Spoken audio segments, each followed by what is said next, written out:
We stopped talking before we stopped loving. The silence crept in like a tide, slow and certain, erasing the footprints we'd left in the sand. Our tongues grew heavy with the weight of unsaid things. The small groceries, the half-empty coffee cups, the way you'd hum off-key while folding laundry. We learned to speak in echoes, in slammed cupboards, in the space between a text message and its ghost. But love's stubborn, feral love refused the lock on the door. It slept in the hollow of your pillow. It ached in the bass of a song we once danced to. Still turning, two shadows on a dusty floor. Now I pass your neighborhood like a letter, with no address. I trace your name, on fogged glass, let it blur into rain. We are not strangers, but we practice the language. A tongue where "how are you" means "I am sorry," and "take care" means "don't go." We stopped talking before we stopped loving. Maybe. That's the quietest kind of prayer. Two hearts learning to hold a flame, without ever cupping their hands together again. And so we carry that flame separately. Is it in the kitchen light of your new morning? Me in the blue hour before sleep, when every shadow wears your shape for a second. I hear your laugh sometimes in a stranger's voice, and the ache is not sharp, but wide. Like losing a language I once dreamed in. Now only able to order coffee, ask for directions, say please and thank you, and not today.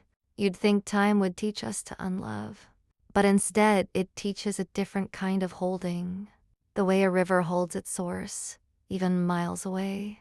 Or a photograph holds a summer that's long since fallen to autumn. We pass like ships in a harbor we both call home. Close enough to wave, far enough to pretend we didn't see. And maybe that's the cruelest mercy. To love without the wreckage of another goodbye.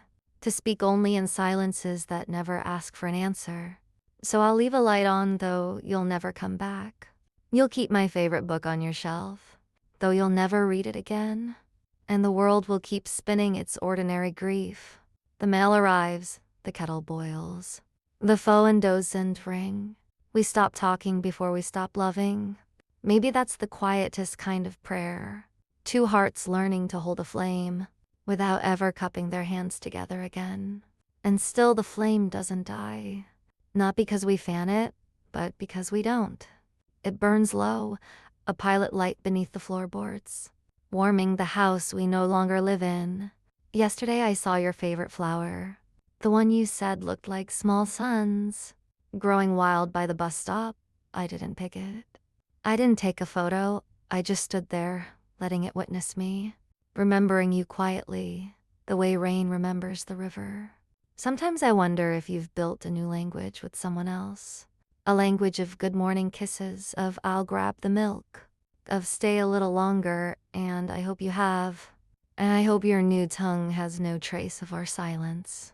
But late at night, when sleep still hesitates at your door, I like to think you might still love me.